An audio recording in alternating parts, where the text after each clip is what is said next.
Edhe pse dimrat e Arktikut kanë qenë gjithmonë të pamëshirshëm, mbrëmja kur ndodhi incidenti ishte veçanërisht mizore. Një nga netët më të egra dimrore të regjistruara ndonjëherë. Erëra akull ta ulërini në qiell, ndërsa temperatura kishte rënë në një nivel të padurueshëm, -60 gradë Celsius. Në udhëtimin e saj të zakonshëm përmes hemisferës veriore, fluturimi AA-219, një avion komercial me 150 pasagjerë dhe antar ekuipazhi në bord, po kalonte mbi rrethin arktik. Avioni ishte ndërtuar për t'i rezistuar kushteve ekstreme dhe pilotët e tij me përvojë kishin fluturuar më parë nëpër stuhi të rrezikshme. Por këtë herë, gjithçka ishte ndryshe.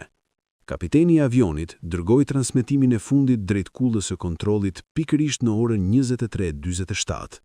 Zëri i tij, zakonisht i qetë dhe i qëndrueshëm, këtë herë u thye nga ankthi dhe tensioni.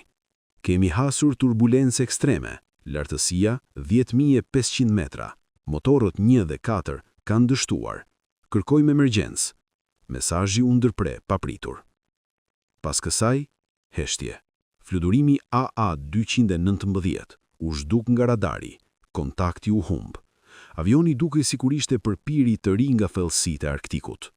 Brenda pak orësh, autoritetet ajrore nisën një operacion kërkimi në shkallë të gjerë. 7 avion kërkimi dhe 3 anije thyerse akullej u dërguan nëpër detet e ngrira dhe territoret e mbuluara me borë për të gjetur qoftë edhe një shenjë rënojash. Duke luftuar kundër stuhive të pamëshirshme arktike që rrezikonin vetë misionin e tyre, ekipet kërkuan në një zonë që mbulonte mijëra kilometra katror. Ditët u kthye në javë. Asnjë shenjë vetme e avionit nuk u gjet. Pas 450 orësh raskapitse kërkimi, asnjë copë rënoje që notonte, asnjë sinjal emergjence, asnjë mbetje. Fundi i fluturimit AA-219 mbeti një nga misteret më të mëdha në historinë e aviacionit. Familjet e pasagjerëve të zhdukur, të dëshpëruara për shpjegime, u kapën pas shpresës për vite. Teoritë konspirative nisën të lindin dhe të përhapeshin. Disa besonin se avioni ishte rrëmbyer dhe devijuar drejt një vendi sekret. Të tjerë spekulonin se kishte rënë viktime një fenomeni meteorologjik të çuditshëm, aq ekstrem sa kishte zhdukur çdo gjurmë të ekzistencës së tij. Arktiku e mbajti sekretin e tij për 40 vjet, deri në janar të vitit 2024. Atëherë, gjithçka ndryshoi. Gjatë një misioni monitorimi mbi rrethin arktik, i fokusuar në matjen e ndryshimeve të temperaturës, një satelit ushtarak vëzhgimi hasi në diçka të pazakontë. I fshehur thellë nën shtresat e akullit, u zbulua një formë metalike e çuditshme. Fillimisht, analizat sugjeruan se mund të ishte një formacion i madh gjeologjik, ndoshta një strukturë shkëmbore e pasur me hekur, por ndërsa imazhet u përmirësuan dhe u analizuan me rezolucion më të lartë, simetria e pazakontë dhe ndërtimi i qartë mekanik i objektit tronditën komunitetin shkencor. Ekspertë nga Instituti i Kërkimeve Arktike konfirmuan atë që shumë kishin dyshuar prej kohësh. Fluturimi AA-219 ishte gjetur më në fund, i varrosur nën më shumë se 40 vite akull. Për njerëzit e aviacionit, kjo ishte një zbulimi për masave historike. Për familjet e pasagjerëve të zhdukur, ishte më në fund një e vërtetë shumë pritur. Por për një njeri, kjo shënoi fundin e një kërkimi të gjatë jetësor dhe njëkohësisht fillimin e diçkaje edhe më të madhe. Zbulimi i avionit të bllokuar nën akullin arktik ishte një përparim i jashtëzakonshëm, por një gjë ishte ta identifikojë rënojën dhe krejt tjetër ta arrijë atë në një nga mjediset më armiqësore në tokë. Rrethi arktik, me tundrën e tij të akullt, përjetonte temperatura deri në -60 gradë Celsius, me erëra të mprehta si thikat që përplaseshin miqelik. Nxjerrja e avionit kërkonte nivele të paprecedente qëndrueshmërie, saktësie dhe planifikimi. Detyrën e mori përsipër Dr. James Landon. Landon i kishte kushtuar 15 vite të jetës së tij misterit të fluturimit AA-219. Çështja ishte kthyer në një obsesion, diçka që nuk arrinte ta hiqte nga mendja.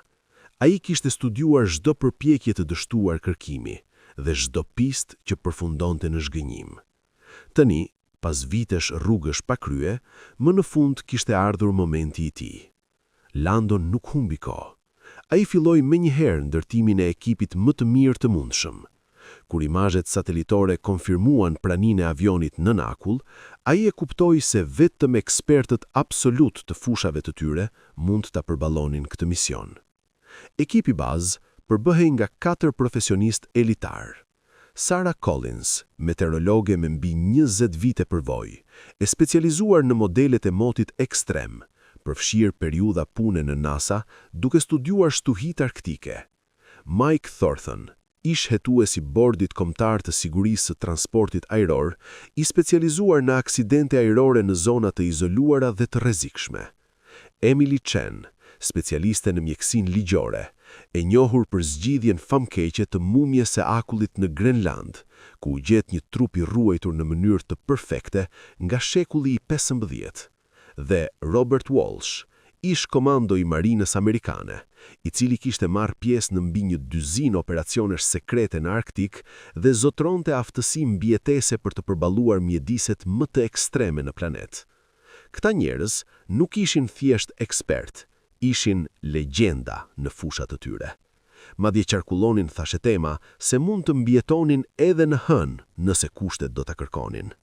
Por Landon nuk u mjaftua me kaq. Përveç ekipit kryesor, ai krijoi një staf mbështetës që përfshinte 12 teknik, 3 mjek dhe një njësi specialistësh të akullit.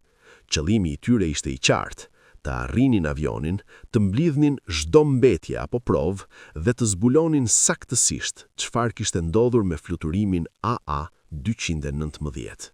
Arritja në vendin e përplasjes kërkonte saktësi ushtarake. Duke përdorur 3 avion C-130, u transportuan 84 ton pajisje dhe materiale, një makth logjistik që kërkoi javë të tëra planifikimi. Tereni arktik ishte i pamëshirshëm, çdo gabim mund të kushtonte jetë njerëzish.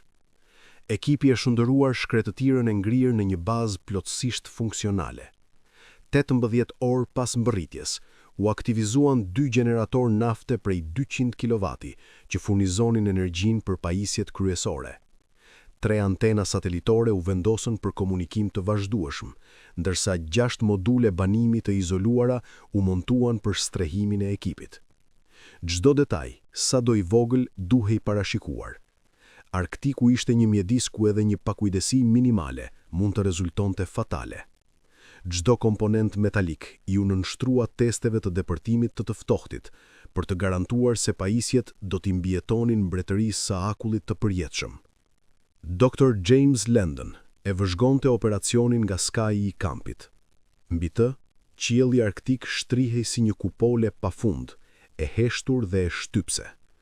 Ky tokë kishte varrosur fluturimin A-119 për 40 vite, duke e mbajtur sekretin e tij të mbyllur në akull. Kishte diçka njëkohësisht të bukur dhe të frikshme në këtë vend. Tani, ata ishin këtu për ta zbuluar. Ekipi hartozi një zonë prej 5 km² të shtresës së akullit, duke përdorur dronë zbulues të pajisur me radar depërtues në thellësi. Gjatë 48 orëve të para, çdo e dhënë e re i afronte gjithnjë e më shumë drejt objektivit. Pastaj, herët në ditën e tretë, ata e pan. Ekipi u mblodh rreth një monitori që shfaqte imazhe me rezolucion të lartë. Brenda pak minutash, në ekran u shfaq një strukturë metalike e varrosur thellë në akull, trupi një avioni, i dallueshëm pa asnjë dyshim. Kampi shpërtheu në një kaos të kontrolluar. Shkencëtar, inxhinier dhe teknik vrapuan drejt pozicioneve të tyre. Këtë moment e kishin pritur prej vitesh. Kur ekipi toksor mbërriti në pikën e caktuar, rreth mesdite, pjesa e parë e rënojave u bë e dukshme. Ndërsa ju afruan, bishti i avionit dilte nga akulli me një kënd rreth 40 gradë. Ra heshtje. Asnjëri prej tyre nuk e kishte parë këtë avion 40 vite më parë. Tani, ai ndodhej përpara tyre, fizikisht pranishëm. Skanimet me radar treguan se trupi i avionit shtrihej shumë më shumë nga sa ishte menduar, 27 metra nën akull. Nxjerrja e tij do të ishte një mrekulli inxhinierike, përtej çdo gjëje të tentuar më parë. Megjithse gjetja e bishtit ishte një përparim i madh, ajo shënonte vetëm fillimin një betejë të egër dhe të qëllimshme kundër motit. Arktiku ishte një armik i pamëshirshëm, i gatshëm ta përpinte përsëri rënojën nëse tregohej pa kujdesje. Në vendin e gërmimit, Dr. James Landon qëndronte me frymën që i formonte re të vogla në ajrin e akullt. Ai vëzhgonte ekipin që punonte pa pushim, duke modifikuar veglat, duke monitoruar stabilitetin e akullit dhe duke përforcuar masat e sigurisë. Era fishkëllinte mbi terrenin e ngrirë, duke tundur strukturat metalike të kampit. Sipas skanimeve, trupi i avionit ishte i mbyllur në një varr kristalor akulli, i shtrirë pothuajse 27 metra poshtë sipërfaqes. Nxjerrja e tij do të ishte një mrekulli inxhinierike, përtej çdo gjëje të tentuar më parë. Ekipi solli një pajisje të avancuar, të projektuar posaçërisht për nxjerrje masive akulli, TS-4000, një pajisje speciale për shkrirje të kontrolluar. 20 komponent termik të vendosur me saktësi rreth zonës lejonin shkrirjen e akullit me një ritëm 3 mm në orë. Çdo 15 minuta, një kompjuter rilogariste tensionet në akull, pikat e presionit dhe temperaturën për të shmangur shëmbim strukturor. 8 mbështetëse hidraulike përforconin barrierat e akullit duke mbajtur gjithçka të qëndrueshme gjatë gërmimit. Për 6 orët e para, sistemi funksiononte në mënyrë perfekte. Thellë në akull, nxehtësia po zbulonte gradualisht gjithnjë e më shumë nga trupi i avionit. Pastaj, pa një paralajmërim, kampi u mbush me një krismë të fuqishme, tronditse. Çdo antar i ekipit u ndal në vend. Një ndivësi e ftohtë u përhap në shpinat e tyre. Nën sipërfaqe, Arktiku nuk ishte një masë e një dhe qëndrueshme akulli. Ishin xhepa ajri të fsheftur, akullnaja lëvizshe dhe struktura të paqëndrueshme, të gatshme të shembejnë qoftë edhe në çast. Çdo lëvizje tani kërkonte llogaritëm absolute. Një hap i gabuar, një pajisje e vendosur keq, apo edhe një ndryshim i vogël temperature, mund të sillte katastrofë. Pas disa orësh monitorimi intensiv, strukturat e akullit përreth u stabilizuan dhe më në fund u dha drita jeshile për të vazhduar. Sipas analizave, dalja emergjente mbi krahun e majt ishte pika më e sigurt për hyrje. Ekipi i parë i studiuesve u ngjit në avion një nga një. Fryma e tyre krijonte mjegull brenda helmetave, ndërsa çizmet lëshonin tinguj të lehtë kërcitës mbi dyshemen e ngrirë. Çdo hap ishte i ngadalt, i matur. Temperatura brenda kabinës ishte -38 gradë Celsius, mjaftueshëm e ulët për të ruajtur pothuajse gjithçka në mënyrë perfekte. Brendësia e fluturimit AA-219 ishte si një anije fantazëm, e bllokuar në kohë. Një kapsulë skaluarës e mbyllur në akull. Studiuesit lëviznin me kujdes ekstrem, duke dokumentuar çdo detaj. Pastaj, ata u përballën me skenën e parë që preku thellë edhe profesionistët më të përgatitur. Një kukull e vogël fëmijë qëndronte e shtrirë në dysheme, pranë sediljeve 32D dhe 32E. Pëlkura e saj e butë ishte ngrirë, e fortë si guri. Njëri prej inxhinierëve, vet baba, u ndal për një çast. Ai mori një libër fëmijësh të hapur. Faqet ishin ngrirë në mes, të mbuluara me vizatime naive, dije të shtrëmbër, shtëpi me figura shtopinjsh. Gotat e kafes qëndronin ende mbi tavelinat e sediljeve, të ngrira në të njëjtin pozicion që nga momenti i përplasjes. Më poshtë, revistat hapura shtriheshin të pëlëvizshme, faqet e tyre të jerdhosura, por të paprekura. Koha dukej sikur ishte ndalur në çastin e katastrofës. Në pjesën e përparme të avionit, zbulimet u bën edhe më tronditse. Në kabinën e klasit biznesit, pasagerët kishin tentuar të krijonin një lloj strehimi nga të ftohti vdekjeprurës, duke përdorur jelek shpëtimi dhe çanta. Kishin luftuar për jetën e tyre deri në fundin e fundit.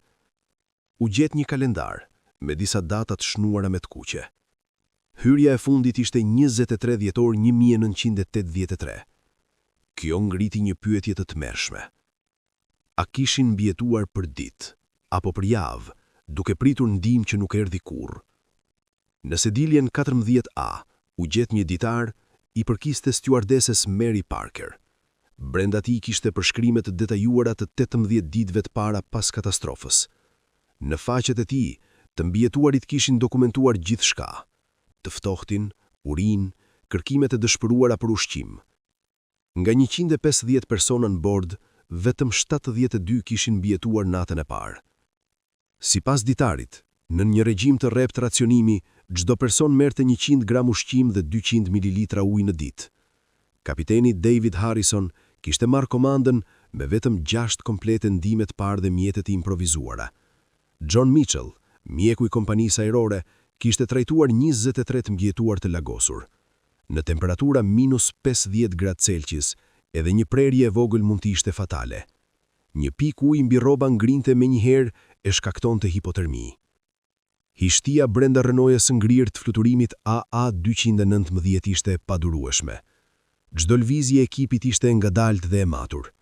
Këtu, e kaluara ishte ruajtur me pamëshirë, dhe ata ishin vizitorët e parë pas 40 vjetësh. Patstavurt, një zhurmë me thellë, kërcënuese, u përhap në kabinë. Ndërsa ekipi vazhdonte dokumentimin e këtyre relikave të tmerrshme, në qiellin e gjerë arktik, në mbrëmje ndodhi diçka e papritur. Një blok akulli prej 80 tonësh zhvendosi papritmas. Zhurma ishte si bubullimi, një krisëm që të fuste të merrin në palc, duke qarë qetësinë si një të shtim arme. Toka e ngrirë nën këmbët e ekipit u drodh dhunshme dhe brenda sekondave u thye në fragmente të mprehta. Njëri prej shpëtimtarëve humbi ekuilibrin dhe gati u rrëzua në humnerën e hapur. Thirrja e tij e dëshpëruar malet gjua. Duart zgjohen shpejt duke u kapur në kapuçin e xhaketës e tij dhe duke e tërhequr mbrapsht nga pragu i zhdukjes, pikërisht në çastin që filloi të rrëshiste drejt çarjes së thellë. Por rreziku nuk ishte mbaruar. Rreziku nuk kishte përfunduar. Tani, 6 anëtarë të ekipit ishin bllokuar me zbrastisë e errët poshtyre dhe mureve të larta ka akullit të paqëndrueshëm. Të gjithë e dinin se edhe një hap i vogël i gabuar mund t'i dërgonte drejt një rënjeje fatale në humnerën poshtë. Çdo frymëmarrje krijonte re fantazm në ajrin e ngrirë, ndërsa ata luftonin për të rifituar ekuilibrin. Heshtja ishte absolute, e thyer vetëm nga kërcitja o gurzeze e akullit që vazhdonte të lëvizte. Pastaj, ndodhi diçka krejtësisht e jashtëzakonshme. Jo larg vendit të kaosit, arushja polare, e cila i kishte vëzhguar për ditë të tëra, u ngrit në këmbë. Me një instinkt të menjëhershëm, ajo i shtiu këlyshët e saj në drejtim të kundërt, larg njerëzve. Rruga që ajo ndoqi ishte e qartë dhe e qëndrueshme. Pa asnjë hezitim, arushja u largua drejt mjegullës arktike, sikur një instinkt i lashtë ta udhëhiqte për të krijuar një shtek të sigurt për ekipin e bllokuar. Ishte një moment që sfidonte logjikën, një krijesë e egër, duke vepruar me një parashikim dhe saktësi që asnjë plan njerëzor nuk mund të arrinte. Ndërkohë, zbulimi më i rëndësishëm i gjithë ekspeditës ndodhej thellë në akull. Në një thellësi befasuese prej 24 metrash, pas ditësh të tëra gërmimes të lodhshme, ekipi në fund gjeti kutinë e zezë. Vite të tëra të ftohtit ekstrem dhe lëvizje akulli kishin shkatruar mbështjellësen e jashtme, por në mënyrë të pabesueshme, regjistruesi i të dhënave kishte mbetur kryesisht i paprekur. Kur informacionet e enkriptuara u deshifruan, ato paraqitën një pamje tmerrsisht të qartë të minutave të fundit të fluturimit. Fluturimi AA-219 kishte goditur një sistem stuhie jashtëzakonisht të dhunshëm, pikërisht në orën 11:42 të mbrëmjes, atë natë të errët të dhjetorit 1983.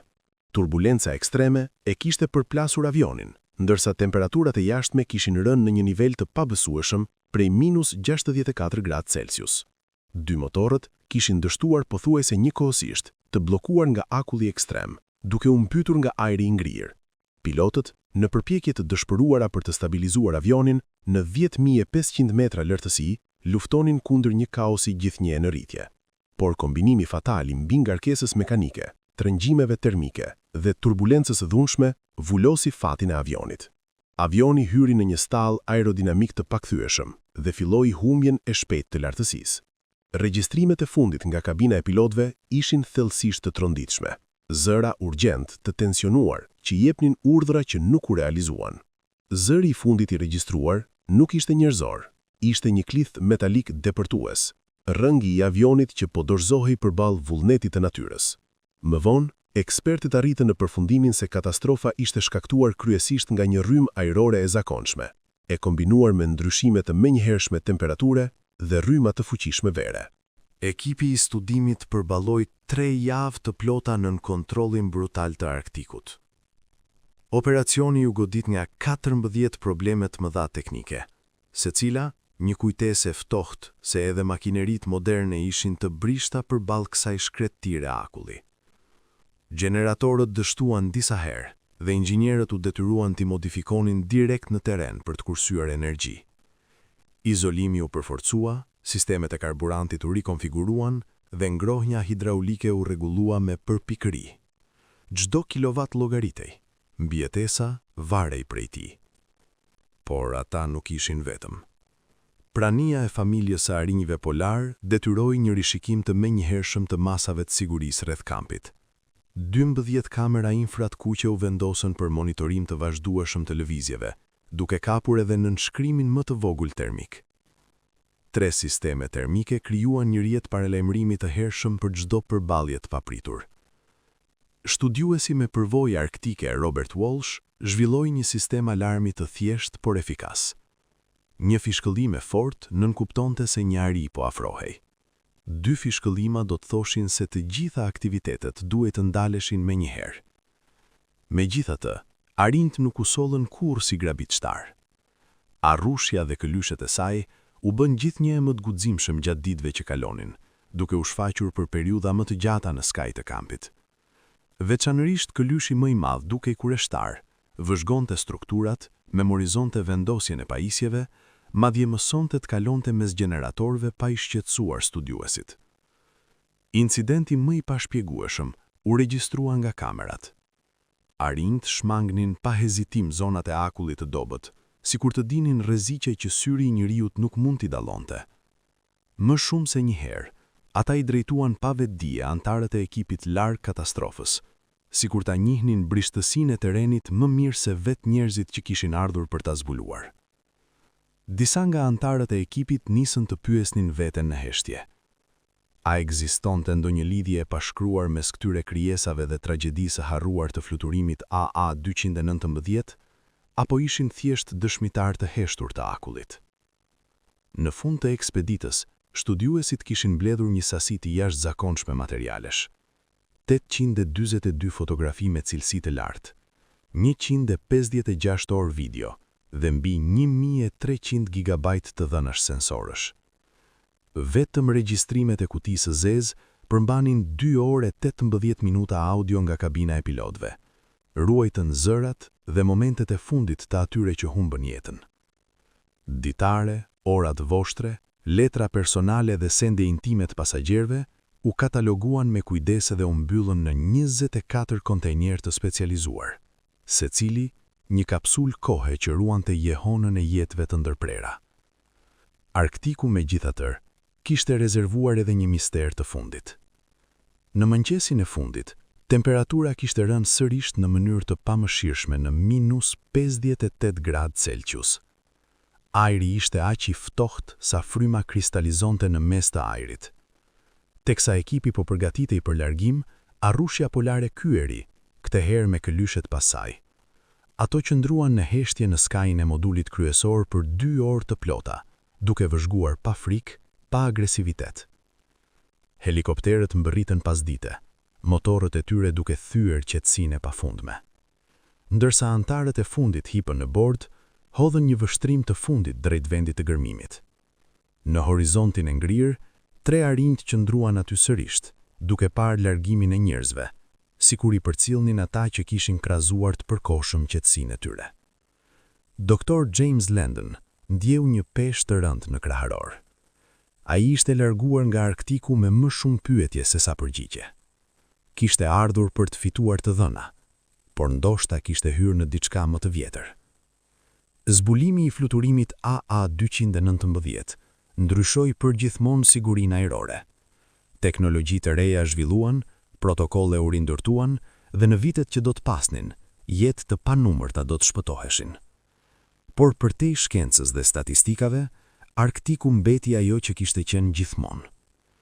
Një varrezë e madhe e ngrirë sekretesh, një tokë e heshtur që fsheh histori të pathëna në akullin e përjetshëm. Sa tregime të hapura qëndrojnë ende të varrosura, duke pritur të zbulohen.